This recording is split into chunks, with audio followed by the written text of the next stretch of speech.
The Spin-off Podcast Network. This is Kiwi is back for a brand new season with more inspiring kōrero from special guests including rugby player, father and role model TJ Perenara. My family bring me joy. Rugby brings me joy too, but it's not the same joy as my family brings me. And global dancer and choreographer Kirsten Dodgen. For some reason, people think I'm very intimidating. Listen to the new season of This is Kiwi, brought to you by the Spin-off Podcast Network in collaboration with KiwiBank. Available now wherever you get your podcasts. Sergeant and Mrs. Smith, you're going to love this house. Is that a tub in the kitchen?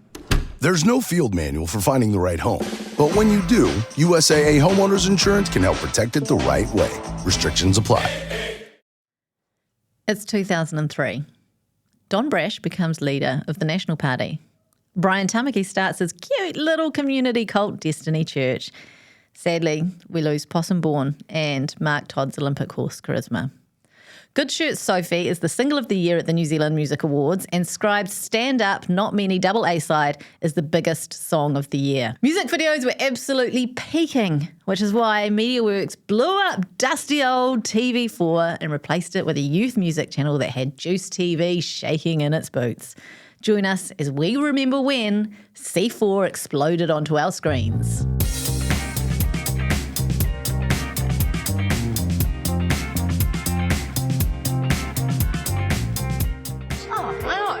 Obsolete, isn't it? I mean, hello, it's 2006. Can we move away from the dark ages, please? Exactly.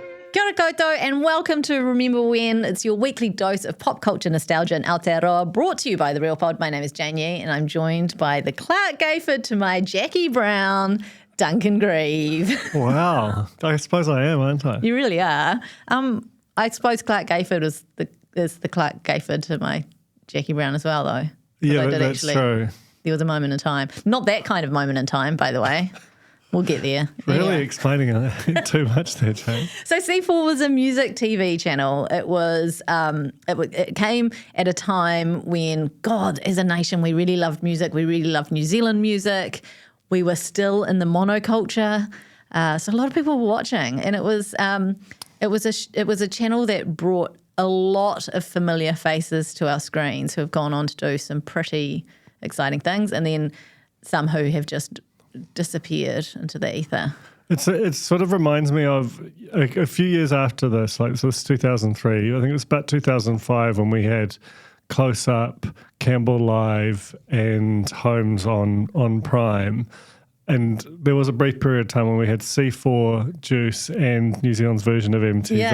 And it really gets me, this era, for that kind of peak monoculture where you could have three competing, like, big budget, putting on events, part of the culture, music channels.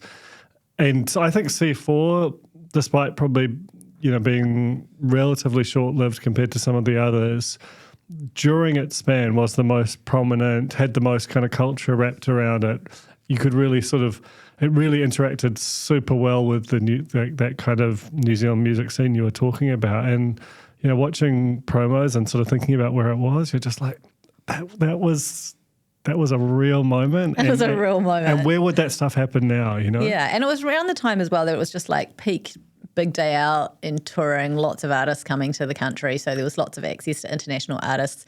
C4, I mean, I really meant it when I said Juice TV was shaking in their boots, because up until then they'd had quite a monopoly on music television, and everyone went there first for their video premieres and went there first for their interviews, and then C4 really shook that up. So Juice TV was run. Was it owned and run by Sky? Yeah, so that was on Sky. It was Daniel Wrightson, and then C4 was helmed by Andrew Schusterman, who now is the MD at South Pacific Pictures. And was the head of content at MediaWorks. He was head of content. content. Sort of 3 before then. Yeah, and he also previously was program director at Channel Z. So Channel Z actually had a massive influence on C4. And sadly, both of them went the same way in that they kind of just like slowly petered out. I mean, to be fair to them, like if you were a youth-focused kind of cultural or music channel or operation in that era, you you were always going to struggle because that audience was naturally the first to move on to something new. That was the whole kind of point of them. So when the internet came along, Bloody internet. it basically exploded choice for them and just sort of slowly but inexorably undermined the audience and therefore financial base for those channels. But I think the other thing that made C4 really pop was the fact that it replaced TV4, which was probably, I'm trying to figure out, was it bigger or about the same size as Prime? As our they were our fourth, fifth ranked TV channels, quite a bit behind the big sort of 1, 2, 3. But certainly, that was its lead-in, was as a big mainstream channel, and then suddenly we get this freely accessible, because this is before Freeview, like just the fact that it was just there, it was number 4 on your remote.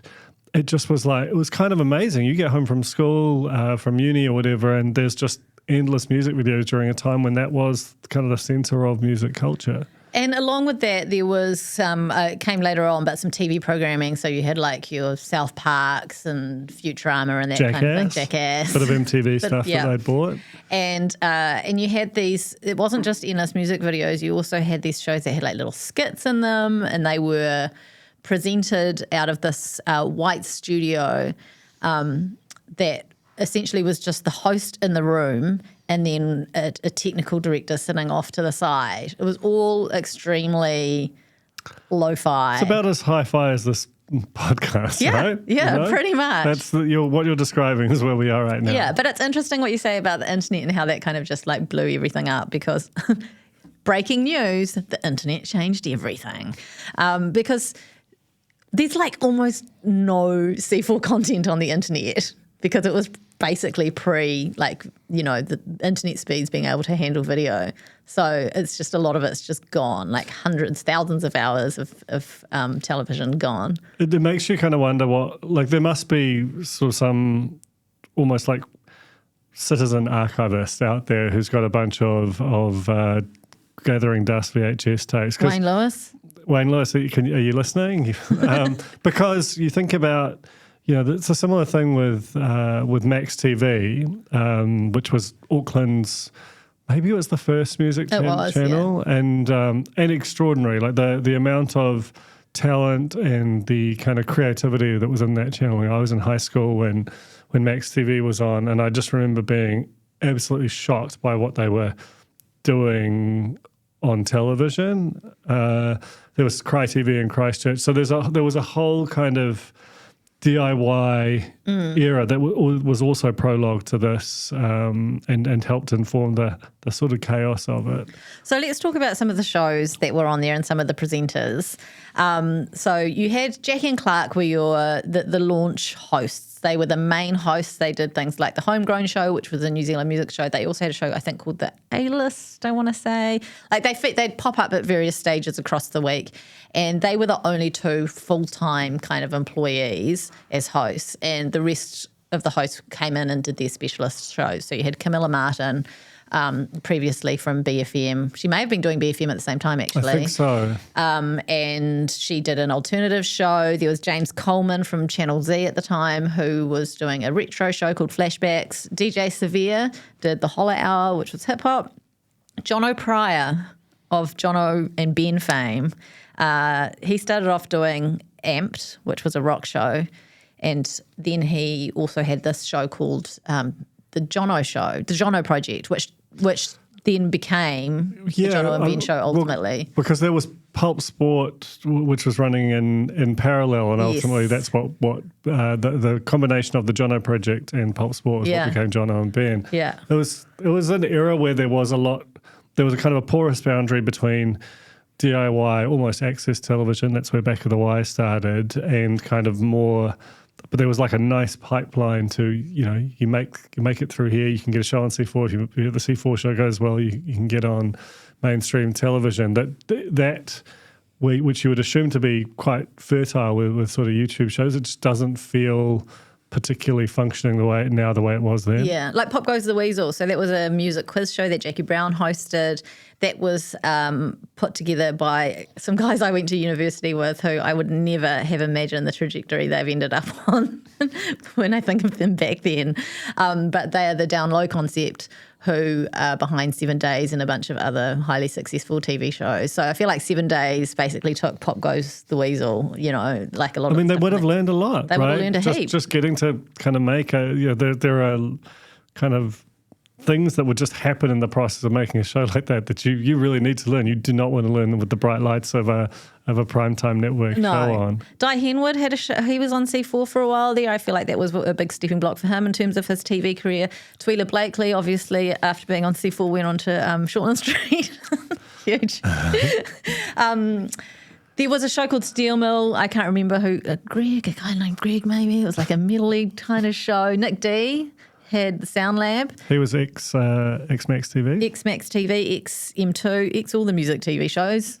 Siobhan Rakeri had Meaty. You might not remember that. That was like a news break. She'd come in and do news. And Meaty stood for something. I can't remember what it was, but it was an acronym. And Layla Dukia, who hosted the Top 40. Ah yes, the magnificent Trolley Sourbright Crawler, also known as Trollicus brightolus. The worm's captivating neon colour makes it an easy gummy prey. Trolley! It's a surprisingly sour, invitingly chewy, staggeringly snackable species unlike anything else found on this planet. Eat me! Delicious. Visit trolley.com to shop now. Trolley, eat me! Talo for Lover. I'm Madeline Chapman, editor at The Spinoff.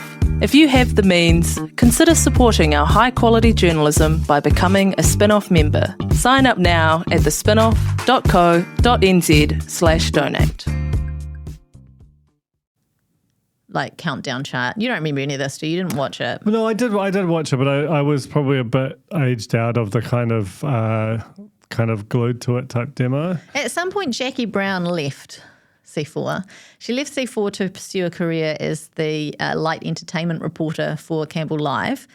And then she also was working on the Jackie Brown Diaries. And she needed replacing.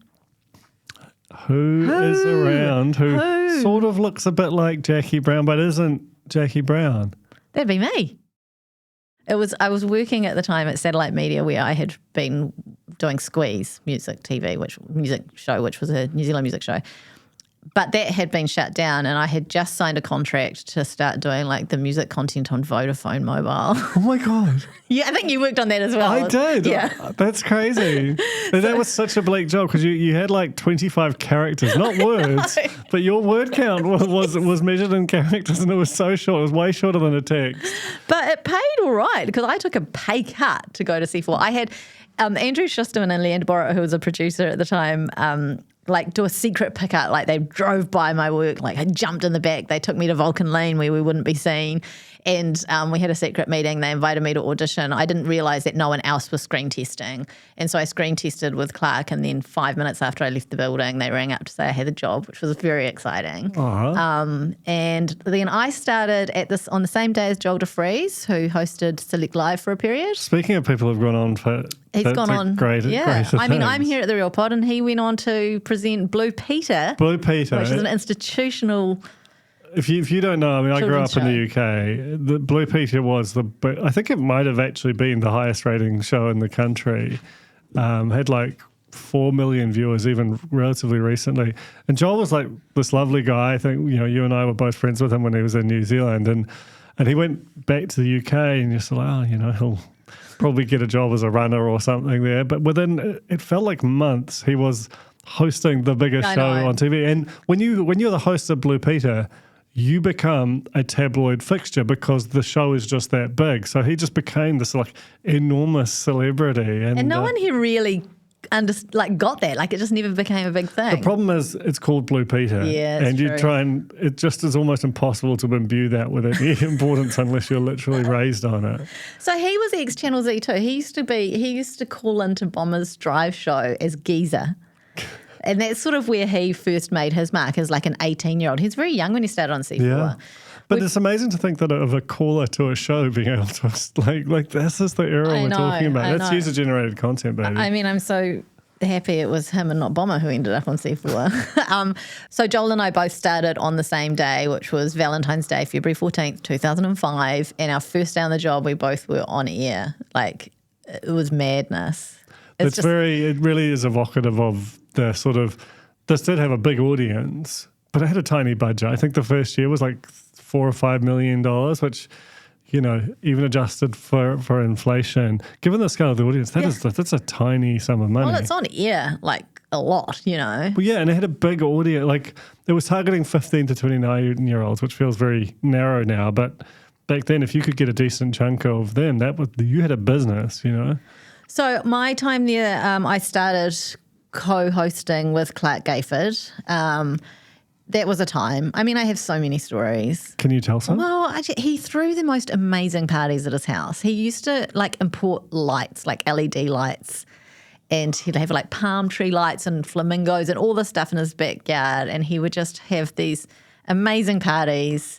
He'd get like his DJ mates from Shapeshifter or whatever, and just a rollicking good time. He was a party boy.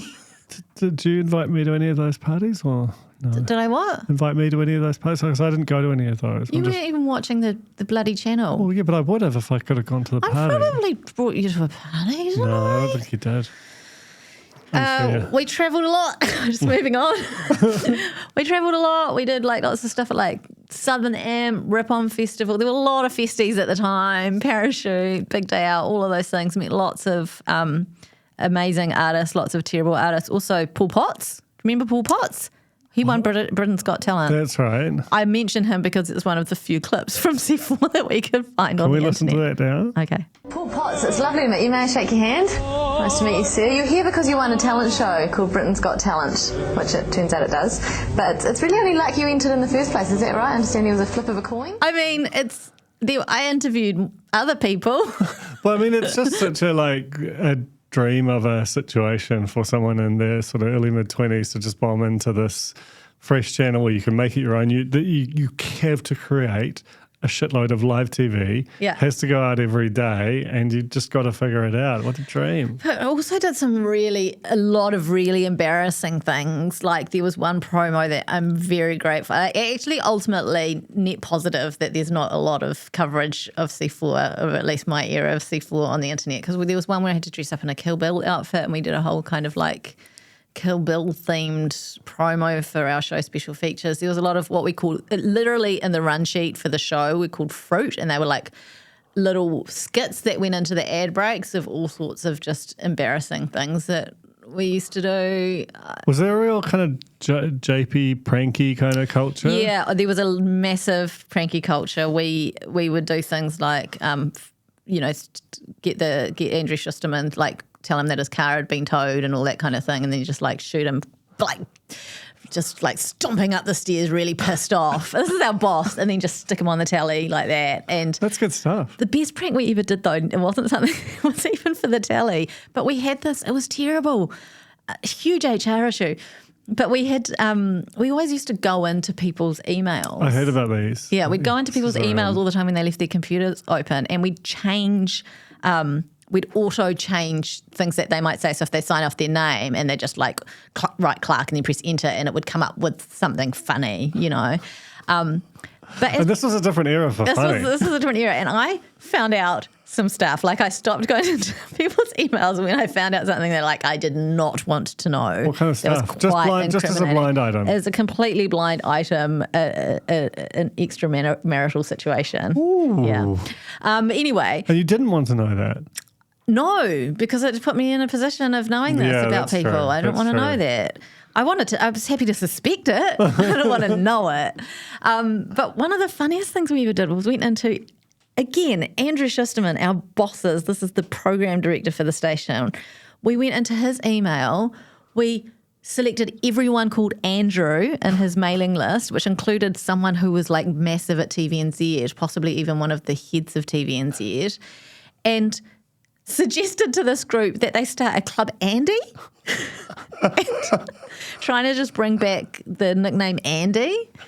And obviously like terrible. No one replied for like a week, and then someone replied and was like, great idea. But he was so pissed with us. You'd be so mad. And we were like naughty little kids. If a bunch of people will reply to that immediately, then it kind of works, and it's sort of, but a week of them just thinking, what the hell is wrong with Sister Man? For him to realise that there's been a whole week of people where he's not been able to explain, a whole week of people who are thinking that. He's like, this is a great idea. Yeah. Oh, I love it. So bad.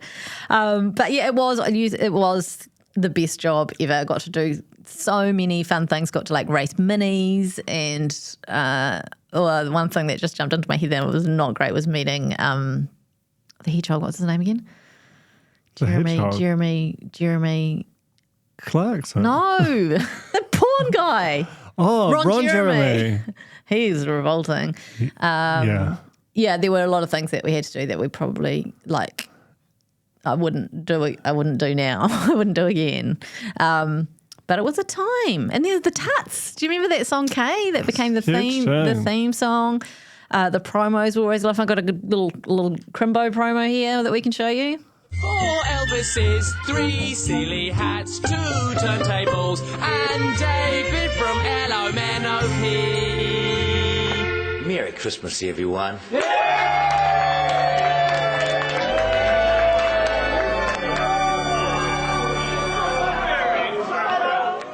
But that kind of speaks to the culture of it, right? Like it was born on a budget, but they were trying to make something of this local kind of music, media, young youth scene that there just isn't really a parallel vehicle for in this era. And, you know, I've been talking to some people in and around the music industry now, and they know that were you to launch a C4 now, that it wouldn't work. Like the audience is gone, and that there isn't an easy way to replicate it. But they still feel the absence, that sort of space where kind of where the culture could be knitted together and mediated, and you could have some fun with it and get a sense of who are the people behind that single and so on. And nominally, I suppose it's happening on like TikTok or YouTube, but it just doesn't feel like it's got everyone's eyes on it the way that C4 did at the time. Yeah, and it was never more obvious than when we went to like the X Games or Big Day Out, and you just have, you know, you'd have your tent and your stall there next to the edge and whatever, and just so many people would come up and they'd buy hats and have bumper stickers, and like you'd see C4 bumper stickers on cars. And that was a thing, you know, an era where you like supported the media that you listened to. Remember, like radio station bumper stickers were everywhere for a time. You know, and they covered it. Like if you had a BFM sticker, that was a big deal. After Clark left C4, I started co-hosting with a guy called Phil Boswick, who I ran into at a sushi place last week for the first time in many, many, many, many years. He's working in like building now. And then after I left, Helena McAlpine, who has sadly since passed, she was the lead host there alongside Phil. Some of those people, though, you know, like gone on to some big old things, and some of them are doing podcasts talking about really their good podcasts. Heyday of doing things once upon a time. Oh. Still, amazing era. Incredible era. I remember it fondly. Hit me up in the DMs if you want to know more. I had so much fun just researching this because, you know, it took me back to a time and I realised, I didn't even know it, but these were like some of the best years of my life, and I wasn't even clocking it at the time, you know. That's how it tends to go, Jane. Hey, thank you so much, Duncan. It's been fun remembering one with you, Jane. Remembering. Thank you, Samuel. Thank you, guys, for remembering with us. Do you find it hard staying optimistic with all the financial news in the media? I'm Bernard Hickey, and on my podcast, When the Facts Change, I'm here to help you navigate the ever-changing landscape of economics in Aotearoa. So join the conversation every Friday on When the Facts Change, brought to you by the Spin-Off Podcast Network in partnership with KiwiBet.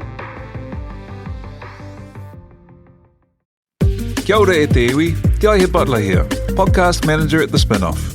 If you enjoy listening to our podcasts, consider supporting our mahi by signing up to become a Spin-Off member at thespinoff.co.nz/donate. the Spin-off Podcast Network.